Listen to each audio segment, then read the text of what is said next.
If you like what I do, consider joining my channel or donating to my coffee. Links in the description. Hey, it's the Metroidvania Guru, and welcome to my redemption arc.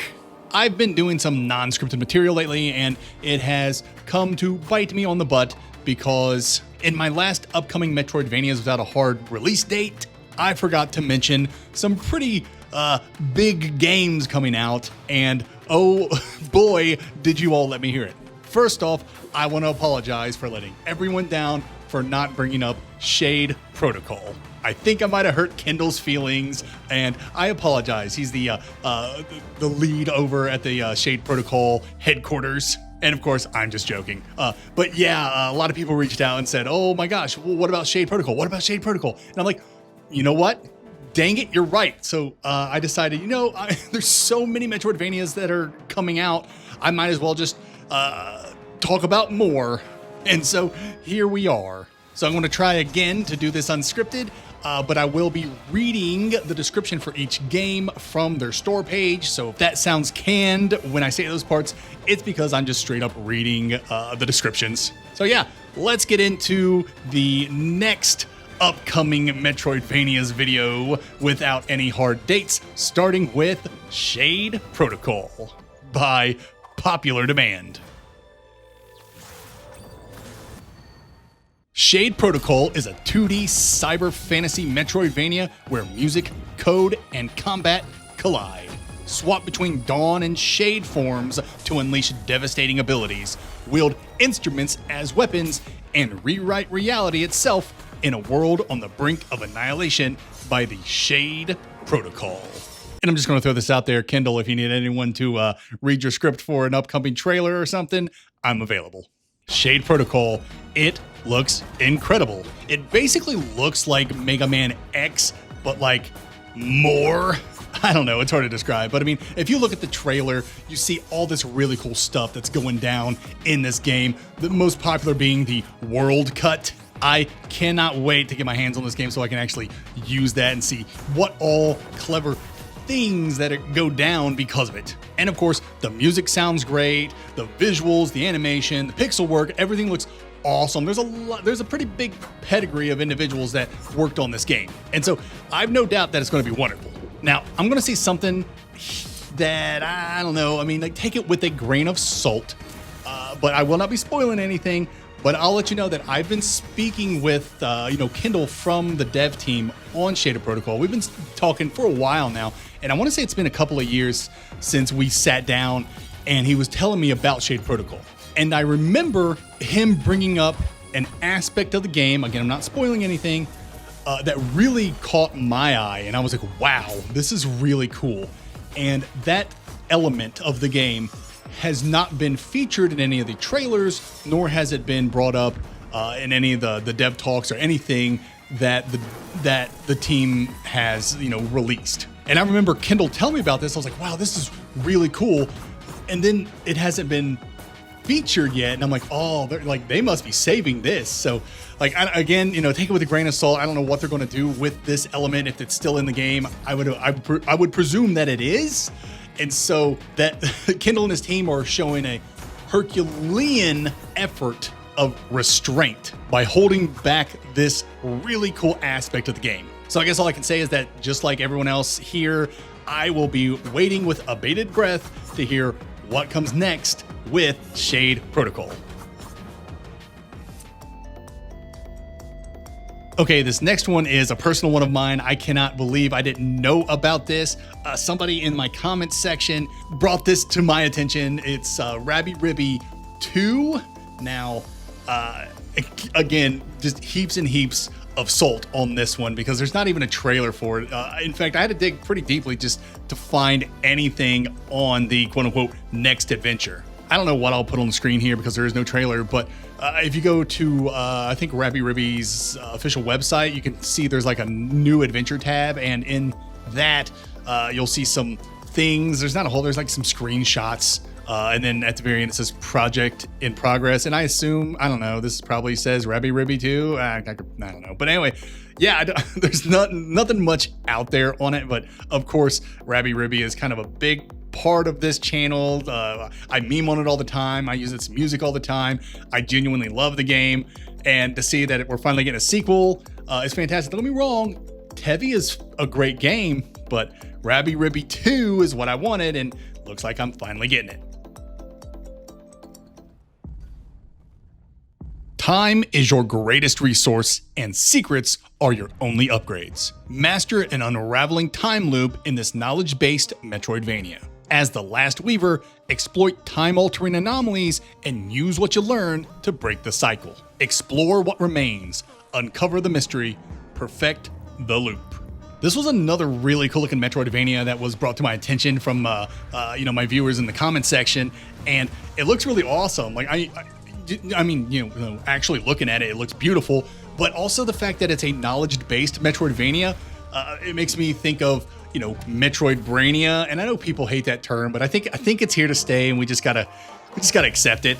But yes, I love Metroidbranias. One of my favorite games of all time is Void Stranger. If you've never played that, don't look it up. Play it as blind as you can, which is, what you say about every Metroidbrania. Same thing with Tunic. Tunic is legit one of my favorite games of all time. Definitely play Tunic if you haven't. Anyways, Echo Weaver, it looks fantastic. The movement, I saw this hook shot thing that this protagonist is using. Seems really cool.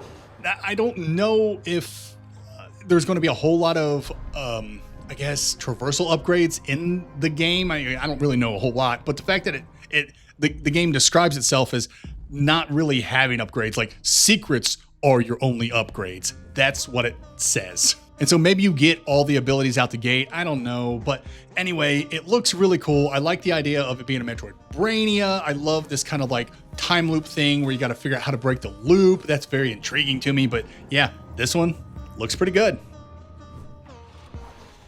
Maybe in a dream. Lost in Darkness, a boy drawn into a twisted dream, no way out. Vapor World is a narrative-driven Souls-like platformer focused on deflection combat set in atmospheric world of dream. Descend within shattered mind seeking lost memories. Face dark, beautiful world born of anguish and regret. Localization is rough on this one. Vapor World Over the Mind kind of breaks the rules, sort of, that it's coming to early access, but I don't think it's there yet. Maybe it is. I don't know. I'm not going to research. I'm kind of doing this off the cuff. But I don't really even know if it's a Metroidvania either, so I'm just really grabbing at this one. But the reason I wanted to talk about it is because it looks so freaking cool. I love its art direction. I love the world that it's showing and depicting. The combat looks really fantastic. The enemies look really cool. It definitely looks like a Souls-like, no doubt. But yeah, some of these enemies, man, they look sick. They're really big. They're charging at you. And I'm not entirely certain, but the game, its description does say that it is deflection combat, focused on deflection combat, it says, which sounds like it's parry-based, though I don't really see a whole lot of parrying in the trailer on its Steam store page. Mostly I just see the guy getting knocked around, which is probably what it'll look like when I play the game, because I suck at parrying. But anyway, yes, Vapor World Over the Mind looks pretty good.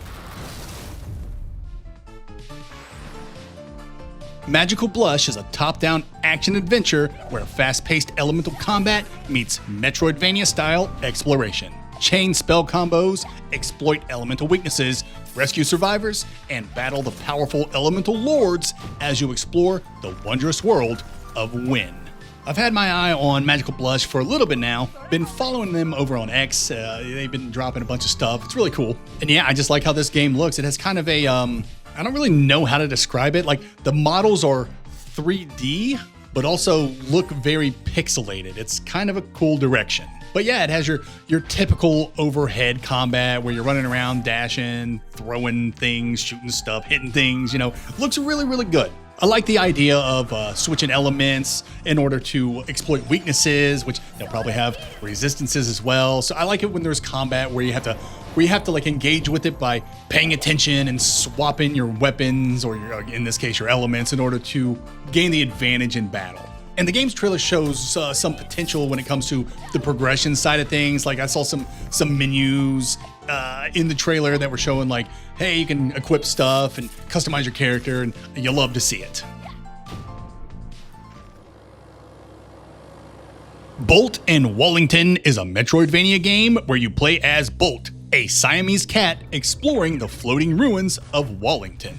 Reshape abilities and rewrite world rules with the Setting Machine. Switch mecha forms to craft weapons, battle enemies, and uncover the secret of Wallington. I played Bolt and Wallington's demo a little bit ago, maybe like, I don't know, a month or two, something like that, and I had a pretty good time with it. It is very weird in all the right ways. I found the game to be a little challenging too, so that's something I wasn't really expecting. But anyway, yeah, you play as this cat, and you can build weapons, and you can get into a mech and then fight in the mech. And so the game it controls differently depending if you are Bolt the cat or if you are Bolt in the mech suit. And that's for combat and traversal. But the game's real hook, other than its excellent visuals, I love how this game looks, but the game's real hook is the Setting Machine. And it's basically like you hack into this world's I don't know, OS system, I suppose. You find folders and you rearrange things like it were like a desktop or something.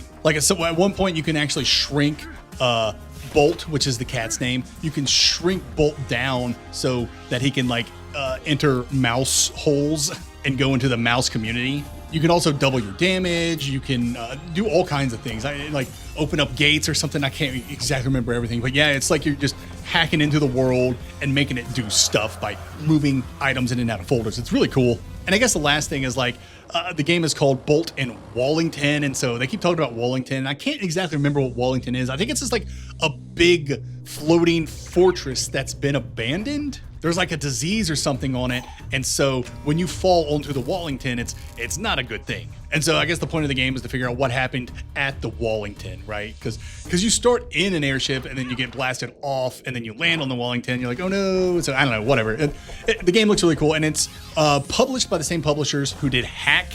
And if you haven't played Hack, you should definitely play that. But yeah, I am definitely looking forward to Bolt and Wallington.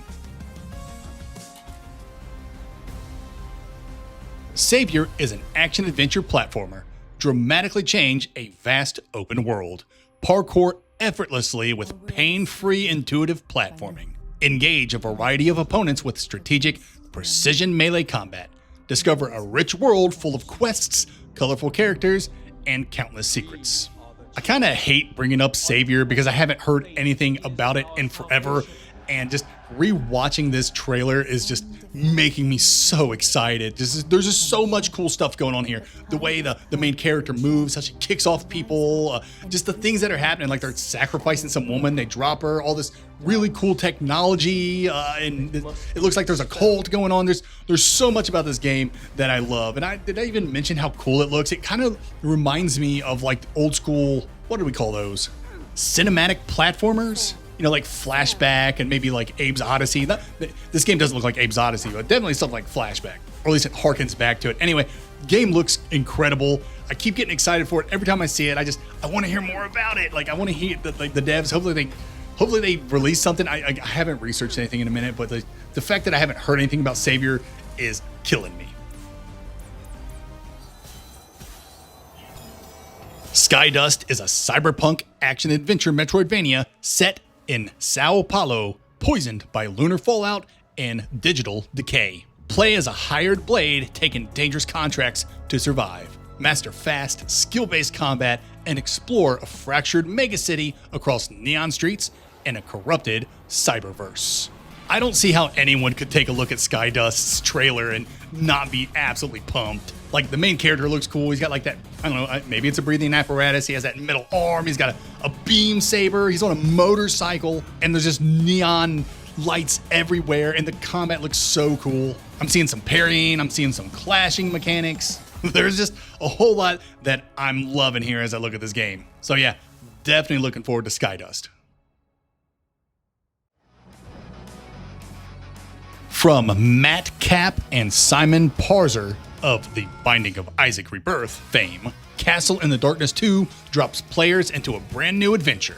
Explore a vast world and overcome the darkness in this fun and fast-paced adventure. I don't really have a lot to show here for Castle in the Darkness 2. There's no trailer, not even on their store page on Steam, but I have seen some gameplay from, I want to say Labworks' X account. But yeah, Castle in the Darkness is, it's so early in its development cycle, I would imagine, that we don't have a whole lot to really look at yet. But I love Matt Cap's work, all of it. I haven't played a game yet from him and Labs Works that's not amazing. If you're unfamiliar, they made Astalon, Tears of the Earth, which is absolutely incredible. And of course, the first Castle in the Darkness, which I have started playing. I haven't beaten it yet, but it's wonderful so far. I also played Lovish, which is not a Metroidvania, but still wonderful, even though it does have one level that is a Metroidvania, and it's really funny. But yeah, I'm excited for this one simply because I love the work of Matt Cap and Labs Works, and I don't think they can do anything wrong. Alter Mage is a first-person, spell-slinging, sword-swinging Metroidvania. And what I've seen is really cool. It's a 3D first-person Metroidvania, lots of platforming, lots of fighting. Kind of reminds me, just like a preliminary look at it, like Kingsfield. And that's pretty sweet to me. But yeah, can't wait to get my hands on this one. I'm not the biggest fan of first-person games, but I did love me some Kingsfield back in the day, so there's that. Good day, mates! In this cracking 2D Metroidvania, Aussie Brogan Hero sees Davo, a mullet-wearing, beer-loving legend, battle corporate goons and freaky creatures to reopen his pub and save Dusty Springs. Cause sometimes it takes a legend in a singlet to save the day. I don't know, man. There's just something about video games that don't take themselves too seriously. It just attracts me. Like, I'm really hoping I learn a lot about like Australian culture as I play this game. And I know that's probably like the wrong way to look at it, because it's going to be over the top and satirical and just goofy. And that's kind of what I want. I don't know. I really like the setting of this game. Like, you see at one point, I don't know. I guess his name's Davo or Davo or something. I don't say Davo. He jumps over a truck. Then he jumps onto a Ferris wheel, and then he's fighting like a giant spider that's wearing sneakers on all of its legs. It looks just absolutely insane to me, and I'm here for it. Infiltrate a mysterious Axis base in the Bermuda Triangle as one-man army Captain Chuck Wolfhound Rossetti. Explore the deadly island and uncover the Nazis' twisted scientific pursuits while wreaking havoc on their forces and horrific creations in this sci-fi World War II Metroidvania. Oh, a baby, does this game got everything I want. Sci-fi during World War II with all kinds of creatures shooting Nazis. And it looks like, one of my favorite Metroidvanias that came out not too long ago is Guns of Fury, which is a run and gun Metal Slug-like. Well, this game looks like a run and gun Contra or Ikari Warriors-like. And that sounds fantastic. Wolfhound wears its inspiration on its sleeves, and I am an absolute sucker for this kind of nostalgia bait. It's not quite NES, but it's not quite Super NES. I guess maybe it is Super NES, or maybe it's closer to Sega, like 16-bit graphics. Regardless, it takes me back, and I want to play it. Well Dweller is a dark fairy tale Metroidvania, full of charming characters living in a wretched kingdom. Play as Glimmer, a tiny bird armed with a matchstick who must burn the Wicked Queen to save his family. Can you believe that I didn't put Well Dweller on my last list? Me and Kyle Thompson are so tight, and yet, what kind of a bro am I? Completely forgot about his game. Anyways, I don't even know what I can say about it other than it looks incredible. You all know that I love Kyle Thompson's stuff.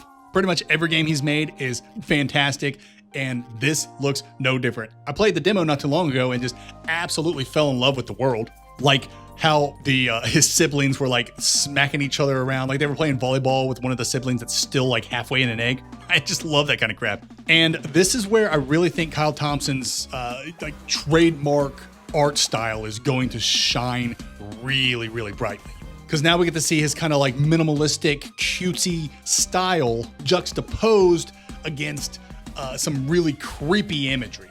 And I just cannot wait to see it.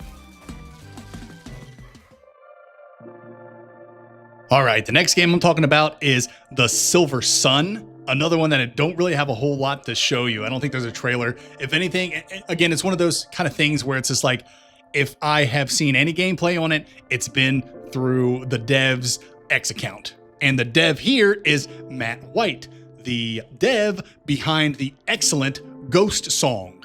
And if you've been watching my content, you know how much I love Ghost Song. And to see Matt showing off this brand new game with his art style that I love, I just cannot wait. I really don't know if it's a Metroidvania, and that's okay. I'll still play it, obviously. But I wanted to bring it up just so that you all can put it on your radar too. I think Matt White is an extremely talented individual. You can see it in Ghost Song all over the place. He's an excellent writer. He knows how to do characters. He can do excellent world building. And the sound design for Ghost Song is top tier. And just the music, the atmosphere. I cannot say enough good things about Ghost Song.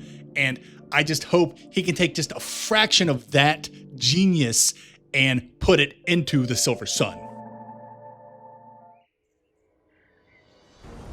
Ty's Soul Link is an emotional and brutal 2D Metroidvania that combines action RPG with adventure platforming. Explore a decaying world in the year 2097, uncover its secrets, and face savage, bloody battles that will test your endurance and your deepest fears. I'm not gonna lie to you. Reading that description about how brutal the battles are and how bloody they are, and then contrasting that with how the game looks, was unexpected. But yeah, this is another one of those Metroidvanias that, I may have heard of 2 or 3 years ago, and I haven't really heard much since. I hope they're still around. I hope things are going well for them, because I would really like to play this game. I think it looks beautiful, even though it's threatening me in its description. A lot of it really is its visuals. You take a look at all the trees that are going to, everything just looks so bright and cheery and wonderful. And again, that's why it's so strange to me that it's like, I'm going to kill you with all these bloody battles. I don't know, whatever. Anyway, yeah, game looks fantastic. And I hope we hear something from the devs soon. I'm going to call that a wrap right now. I have so many more Metroidvanias that are coming out that I want to talk about, but this is already getting kind of long, so I'm going to cut it here and do another video, release it a little bit later. But yeah, are you excited for any of these games? And are there any other games that I may have missed that you'd like me to talk about? Let me know in the comments, and of course, do all the YouTube things to help me out. Like the video, share the video, comment on the video, give me hype points. That's a thing. I swear it's a thing. Look it up. I didn't make it up. And until next time, later, nerds.